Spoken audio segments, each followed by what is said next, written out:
എല്ലാവർക്കും നമസ്കാരം. രസകരമായ കഥയുടെ ഒരു പുതിയ പതിപ്പിലേക്ക് ഏവർക്കും സ്വാഗതം. പരമമായ സത്യത്തെ തേടിയുള്ള യാത്രയാണ് മനുഷ്യജന്മം. ആ പരമമായതിനെ അറിയാൻ പണ്ട് പണ്ഡിതന്മാർ തിരഞ്ഞെടുത്ത വഴികൾ കഠിനമായിരുന്നു. ഒന്ന്, ജ്ഞാനമാർഗം. വേദാന്തവും ഉപനിഷത്തും സൂത്രങ്ങളും വ്യാഖ്യാനിച്ചും പഠിച്ചും അത് നീയാകുന്നു എന്ന തത്വമസിയുടെ മഹാസത്യം കണ്ടെത്തുക. അതിന് അപാരമായ ബുദ്ധിയും അച്ചടക്കവും വേണം.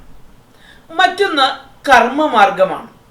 വലിയ യാഗങ്ങൾ, സങ്കീർണമായ പൂജകൾ, തപസ്, വ്രതാനുഷ്ഠാനങ്ങൾ തുടങ്ങിയവയിലൂടെ ലക്ഷണമൊത്ത പുരോഹിതനും പണവും പാണ്ഡിത്യവും ഉള്ളവന് മാത്രം സാധ്യമായിരുന്നു ഈ മാർഗം. ഈ രണ്ടു വഴികളും കണ്ടുകൊണ്ട് സാധാരണക്കാരനായ ഒരു കൃഷിക്കാരൻ, ഒരു നെയ്ത്തുകാരൻ, ഒരു സാധാരണ സ്ത്രീ ഇവർ അമ്പരന്നു നിന്നു. ഞങ്ങൾക്ക് ഈശ്വരനെ കാണേണ്ടേ? ഞങ്ങളുടെ സങ്കടം പറയാൻ, ഞങ്ങളുടെ സ്നേഹം പങ്കുവയ്ക്കാൻ, ഈശ്വരന് അരികിലെത്താൻ ഞങ്ങൾക്ക് ഒരു എളുപ്പ വഴിയില്ലേ? ഈ ചോദ്യത്തിനുള്ള ഉത്തരമാണ് ഒരു പുഴ പോലെ, ഒരു കുളിർ കാറ്റുപോലെ ഭാരതഭൂമിയുടെ തെക്കേ അറ്റത്ത് തമിഴകത്തിൻ്റെ മണ്ണിൽ നിന്ന് പിറവിയെടുത്ത ആ എളുപ്പ വഴിയുടെ പേരാണ് ഭക്തി. ഇന്നത്തെ നമ്മുടെ രസകരമായ കഥ ആ ഭക്തി ഗംഗയുടെ ഉദ്ഭവത്തെക്കുറിച്ചാണ് ചർച്ച ചെയ്യുന്നത്. 6-ാം നൂറ്റാണ്ടിലും 7-ാം നൂറ്റാണ്ടിലും തമിഴകമാകെ രണ്ട് തരം ഭക്തർ പാട്ടുപാടി അലഞ്ഞു നടന്നിരുന്നു. ഒരു കൂട്ടർ ഭസ്മം പൂശി രുദ്രാക്ഷം ധരിച്ച് കൈകളിൽ ചിപ്ലയും മണിയും കിലുക്കി നമഃശിവായ എന്ന് പാടി. അവർ നായനാർമാർ എന്നറിയപ്പെട്ടു. പരമശിവൻ എന്ന മഹാസത്യത്തെ, താണ്ഡവമാടുന്ന ആ മഹാദേവനെ പ്രണയിച്ചവർ. അവർ 63 പേരുണ്ടായിരുന്നു. 63 ഭക്തിക്ക് ജാതിയോ വർണ്ണമോ ലിംഗമോ ഒരു തടസ്സമില്ല എന്ന് ലോകത്തോട് ആദ്യം വിളിച്ചു പറഞ്ഞത് ഈ 63 നായനാർമാരായിരുന്നു. അതിൽ കണ്ണപ്പൻ എന്ന വേടനുണ്ടായിരുന്നു. അദ്ദേഹത്തിന് ക്ഷേത്രവിധി അറിയില്ല, മന്ത്രമറിയില്ല. വായിൽ വെള്ളം നിറച്ച് ശിവലിംഗത്തെ അഭിഷേകം ചെയ്തു. താൻ രുചിച്ചു നോക്കിയ മാംസം നിവേദിച്ചു. ഒടുവിൽ ഭഗവാന്റെ കണ്ണിൽ നിന്ന് രക്തം വരുന്നത് കണ്ട് സ്വന്തം കണ്ണ് ചൂഴ്ന്നെടുത്ത് സമർപ്പിക്കാൻ മടിക്കാത്ത വല്ലാത്തൊരു ഭക്തി. നന്ദനാർ എന്ന പറയ സമുദായാംഗം, അദ്ദേഹം താഴ്ന്ന ജാതിക്കാരനായതിനാൽ അന്നത്തെ സാമൂഹ്യ വ്യവസ്ഥിതി അനുസരിച്ച് ക്ഷേത്രത്തിൽ പ്രവേശനമില്ലാത്ത വ്യക്തിയായിരുന്നു. ദൂരെ നിന്ന് തില്ലൈ അമ്പലത്തിലെ നടരാജനെ കാണാതെ ഞാൻ മരിക്കില്ല എന്ന് കരഞ്ഞ ഭക്തനായിരുന്നു നന്ദനാർ. കാരയ്ക്കാൽ അമ്മയാർ എന്നൊരു മഹതിയായിരുന്നു മറ്റൊരു ഭക്തി പ്രസ്ഥാനത്തിൻ്റെ പ്രതിരൂപം. ഭക്തിയുടെ പാരമ്യത്തിൽ തൻ്റെ സൗന്ദര്യമെല്ലാം ത്യജിച്ചുകൊണ്ട് ഒരു പ്രത്യേക പ്രേതരൂപം പൂണ്ട് കൈലാസത്തിലേക്ക് നടന്നുപോയ ശിവഭക്തയാണ് കാരയ്ക്കൽ അമ്മയാർ. അപ്പർ സുന്ദരർ, തിരുജ്ഞാന സംബന്ധർ എന്നീ 3 ആചാര്യന്മാർ തമിഴ്നാട്ടിലെ ക്ഷേത്രങ്ങൾ തോറും നടന്ന് ഭഗവാന്റെ മഹിമ പാടി. അവർ പാടിയ ഗീതങ്ങൾ തേവാരം എന്നറിയപ്പെട്ടു. അവർ പാടി പവിത്രമാക്കിയ ക്ഷേത്രങ്ങൾ പാടൽ പെറ്റ സ്ഥലങ്ങളായി. ചിദംബരവും തിരുവാരൂരും മധുരയും കാഞ്ചിയും എല്ലാം അവരുടെ പാദസ്പർശത്താൽ ധന്യമായി. നായനാർമാർ ശിവനെ ആരാധിച്ചുകൊണ്ട് ഭജന പാടി നടന്നപ്പോൾ മറുഭാഗത്ത് മറ്റൊരു കൂട്ടർ തുളസിമാലയും ചാർത്തി നെറ്റിയിൽ തിരുനാമം തൊട്ട് നാരായണ ഗോവിന്ദ എന്ന് പാടി നടന്നു. അവർ ആഴ്വാന്മാർ. ആഴ്വാർ എന്നാൽ ഭഗവാനിൽ ആഴ്ന്നു പോയവർ, മുങ്ങിപ്പോയവർ എന്നർത്ഥം. വിഷ്ണു ഭഗവാന്റെ സൗന്ദര്യത്തിലും കാരുണ്യത്തിലും അവർ ലയിച്ചു ചേർന്നു. അവർ 12 പേരായിരുന്നു. അവരിൽ ആണ്ടാൾ എന്ന ഒരേയൊരു സ്ത്രീരത്നമുണ്ടായിരുന്നു. ശ്രീ രംഗനാഥനെ പ്രണയിച്ചവൾ, ഭഗവാനെ ഭർത്താവായി സങ്കല്പിച്ച് താൻ ചൂടിയ മാല ഭഗവാനെ ചാർത്താൻ കൊടുത്ത മഹാവ്യക്തിത്വമായിരുന്നു അവരുടേത്. ആണ്ടാൾ പാടിയ 30 പാട്ടുകളാണ് തിരുപ്പാവായ് എന്നറിയപ്പെടുന്നത്. ഇന്നും ധനുമാസ പുലരികളിൽ ദക്ഷിണ ഭാരതത്തെ ഉണർത്തുന്നത് ഈ തിരുപ്പാവായ് പാട്ടുകളാണ്. നമ്മാഴ്വർ, പെരിയാഴ്വർ, കുലശേഖര ആഴ്വാർ ഇവരൊക്കെ ഈ വൈഷ്ണവ സമ്പ്രദായത്തെ പ്രണയിച്ച മഹാവ്യക്തികളാണ്. ഇതിൽ കുലശേഖര ആഴ്വാർ നമ്മുടെ കേരള നാട് ഭരിച്ച പെരുമാളായിരുന്നു. ആഴ്വാർമാർ പാടിയ 4000 ഗീതങ്ങൾ ഒന്നിച്ചു ചേർത്ത് 4000 ദിവ്യ പ്രബന്ധം എന്ന് പേരിട്ടു. ഇതിന് തമിഴ് വേദം എന്നും പേരുണ്ട്. ഈ ആഴ്വാന്മാർ പാടി പവിത്രമാക്കിയ 108 ക്ഷേത്രങ്ങളാണ് ദിവ്യദേശങ്ങൾ എന്നറിയപ്പെടുന്നത്. അതിലേറ്റവും പ്രധാനം ശ്രീരംഗം, തിരുപ്പതി, കാഞ്ചീപുരം എന്നിവയാണ്. അപ്പോൾ എന്താണ് ഈ ആഴ്വാക്കന്മാരും നായനാർമാരും ചെയ്ത വിപ്ലവം? അവർ വലിയ തത്വശാസ്ത്രമൊന്നും പറഞ്ഞില്ല. അവർ സാധാരണക്കാരൻ്റെ ഭാഷയിൽ, അതായത് സാധാരണ തമിഴിൽ സാധാരണക്കാരൻ്റെ ഹൃദയത്തോട് സംസാരിച്ചു. ജാതിയും കുലവും നോക്കാതെ എല്ലാവരെയും അവർ ഭക്തിയുടെ കുടക്കീഴിൽ ഒന്നിച്ചു നിർത്തി. എന്നാൽ വെറും വികാരവും ആവേശവും മതിയോ ഈ ഭക്തിക്ക് ഒരു ബൗദ്ധികമായ ദാർശനികമായ അടിത്തറ വേണ്ടേ? അവിടെയാണ് ദക്ഷിണ ഭാരതത്തിൽ നിന്ന് തന്നെ 3 മഹാരഥന്മാർ ഉദയം ചെയ്തത്. ഞാൻ ഈശ്വരന്റെ ഭാഗമാണോ? ഞാൻ ഈശ്വരൻ തന്നെയാണോ? അതോ ഞാൻ ഈശ്വരന്റെ ദാസൻ മാത്രമാണോ? വളരെ പ്രധാനപ്പെട്ട ഒരു ചോദ്യമായിരുന്നു അത്. കാരണം ഈ ചോദ്യത്തിനുള്ള ഉത്തരമാണ് നിങ്ങളുടെ പ്രാർത്ഥനയുടെ സ്വഭാവം തീരുമാനിക്കുന്നത്. ഈ ചോദ്യത്തിന് 3 മഹാരഥന്മാർ 3 സുവ്യക്തമായ ഉത്തരങ്ങൾ നൽകി. ആ ഉത്തരങ്ങളാണ് ഭാരതീയ തത്വചിന്തയുടെ 3 നെടും തൂണുകളായി മാറിയത്. ഒന്ന്, ആദിശങ്കരൻ, അദ്വൈതത്തിൻ്റെ ജ്ഞാനസൂര്യനായ ആദിശങ്കരൻ. കഥ തുടങ്ങുന്നത് നമ്മുടെ സ്വന്തം മണ്ണായ കാലടിയിൽ നിന്നാണ്. കാലടിയിൽ പിറന്ന ശങ്കരൻ എന്ന ആ ബാലപ്രതിഭ ഭാരതം കണ്ട ഏറ്റവും വലിയ ജ്ഞാനസൂര്യനായിരുന്നു. അദ്ദേഹം ഭാരതമാകെ സഞ്ചരിച്ചു. ചുറ്റും കണ്ട ആശയക്കുഴപ്പങ്ങൾക്ക് കാരണം എന്താണെന്ന് അദ്ദേഹം പരിശോധിച്ചു. ഇതിൽ നിന്ന് അദ്ദേഹം സമൂഹത്തിന്, ഭാരത സംസ്കൃതിക്ക് അദ്വൈത സിദ്ധാന്തം എന്ന മഹത്തായ സിദ്ധാന്തം സമർപ്പിച്ചു. അദ്വൈതം എന്നാൽ രണ്ടല്ല എന്നാണ് അർത്ഥം. എന്താണ് രണ്ടല്ലാത്തത്? നീയും ഈശ്വരനും രണ്ടല്ല. നാം ഈശ്വരനാണ്, ഈശ്വരൻ തന്നെയാണ് നാമും. നമ്മിലും ഈശ്വരനിലും ഒരു ഭേദം കൽപ്പിക്കാൻ സാധിക്കുകയില്ല. ശങ്കരൻ പറഞ്ഞു, ബ്രഹ്മം സത്യം ജഗത് മിഥ്യാ ജീവോ ബ്രഹ്മൈവ നാപരാ. ബ്രഹ്മം എന്നത് ആ പരമമായ യാഥാർത്ഥ്യം മാത്രമാണ്. ബ്രഹ്മം എന്ന ആ പരമമായ യാഥാർത്ഥ്യം മാത്രമാണ് സത്യം. ഈ കാണുന്ന ലോകം മായയാണ്.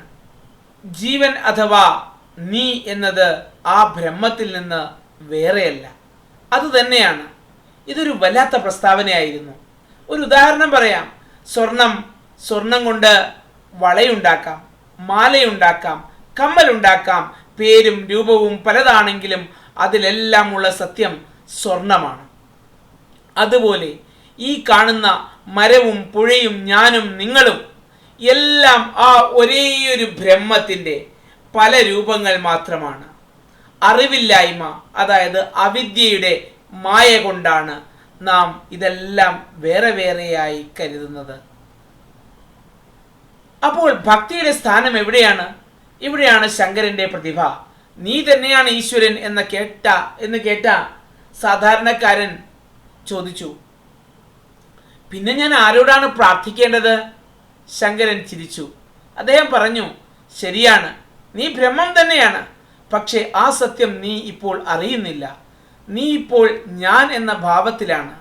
ആ ഞാൻ എന്ന ഭാവത്തിൽ നിന്ന് ഞാൻ ബ്രഹ്മമാണ് എന്ന സത്യത്തിലേക്ക് എത്താൻ നിനക്ക് ചിത്തശുദ്ധി വേണം. ആ ചിത്തശുദ്ധി തരാൻ ഭക്തിക്കേ സാധിക്കുകയുള്ളൂ. അങ്ങനെ നിർഗുണമായ രൂപമില്ലാത്ത ബ്രഹ്മത്തെക്കുറിച്ച് പറഞ്ഞ അതേ ശങ്കരൻ ഭക്തർക്ക് വേണ്ടി ഭജഗോവിന്ദം എഴുതി.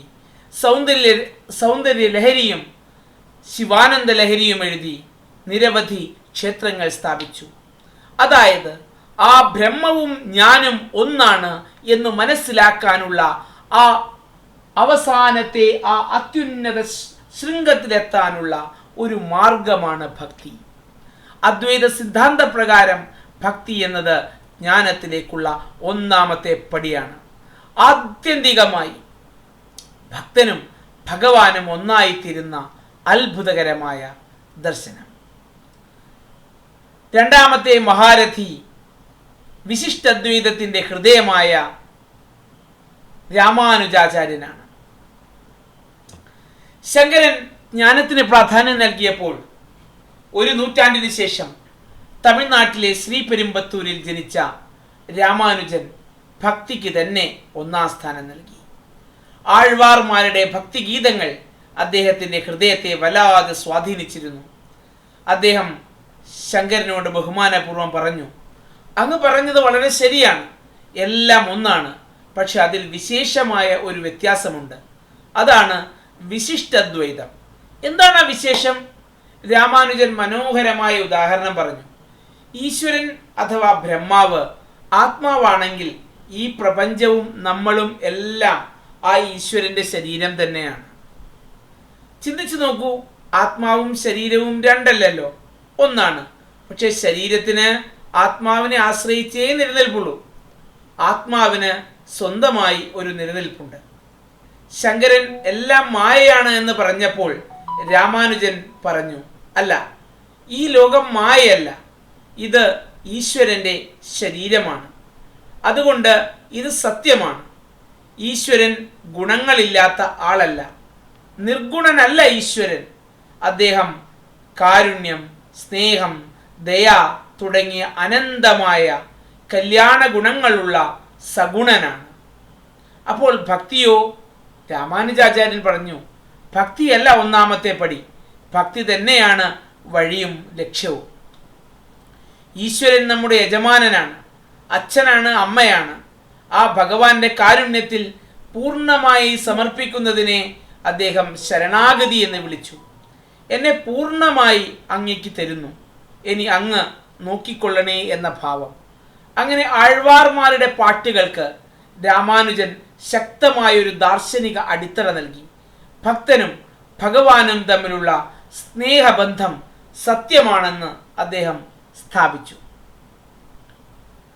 ഇനി കർണാടകയിലെ ഉടുപ്പിയിൽ നിന്നുള്ള മൂന്നാമത്തെ മഹാരഥി മാധ്വാചാര്യൻ. അദ്ദേഹം ശങ്കരന്റെയും രാമാനുജന്റെയും വാദങ്ങൾ കേട്ടു. എന്നിട്ട് പറഞ്ഞു, നിങ്ങൾ കാര്യങ്ങൾ അനാവശ്യമായി സങ്കീർണമാക്കുകയാണ്. സത്യം വളരെ ലളിതമാണ്. ആ ലളിതമായ സത്യമാണ് ദ്വൈത സിദ്ധാന്തം. ദ്വൈതം എന്നാൽ രണ്ടാണ്. എന്താണ് രണ്ട്? ഒന്ന് ഈശ്വരനാണ്, അത് ഭഗവാൻ വിഷ്ണുവാണ്. രണ്ട്, അത് ജീവൻ, അത് നമ്മളാണ്. മാധവാചാര്യർ വളരെ വ്യക്തമായിട്ട് പറയുകയാണ്, ഈശ്വരനും ജീവനും ഒരിക്കലും ഒന്നല്ല, ഒന്നാവുകയുമില്ല.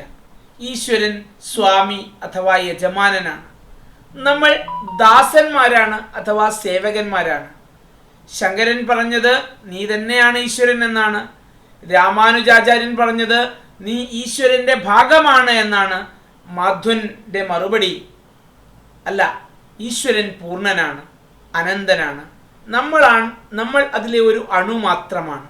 യജമാനെ സ്നേഹിക്കുകയും സേവിക്കുകയും ചെയ്യുക എന്നതാണ് ദാസന്റെ പരമമായ ധർമ്മം. അതിലൂടെ കിട്ടുന്ന ആനന്ദമാണ് മോക്ഷം.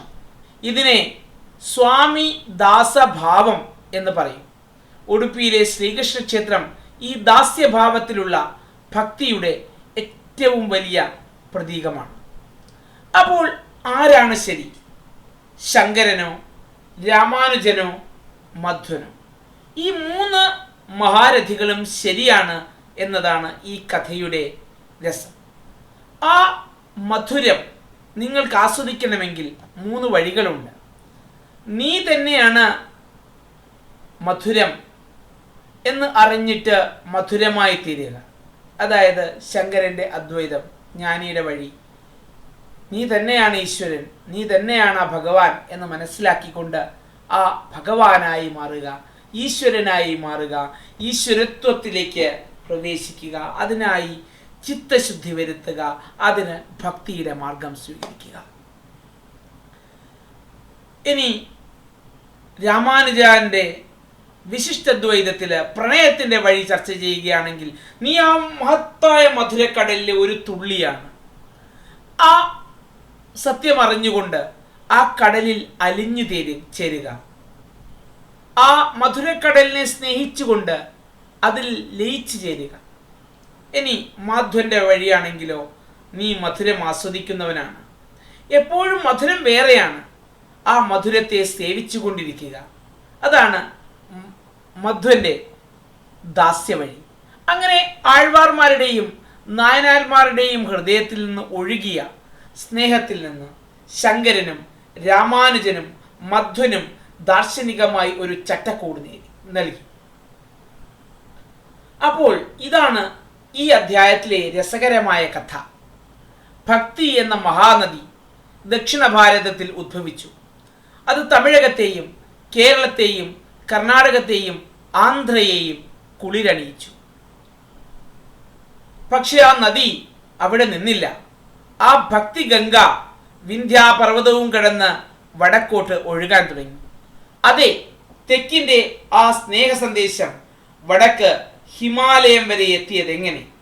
വാരണാസിയിലും വൃന്ദാവനത്തിലും ഹിമാലയത്തിലും അത് എന്ത് അത്ഭുതങ്ങളാണ് സൃഷ്ടിച്ചത്! ആരായിരുന്നു അവിടുത്തെ കബീർദാസും മീരയും നാനാക്കും തുളസീദാസനും? ആ രസകരമായ കഥ കേൾക്കാൻ അടുത്ത അധ്യായം വരെ കാത്തിരിക്കുക. എല്ലാവർക്കും നമസ്കാരം.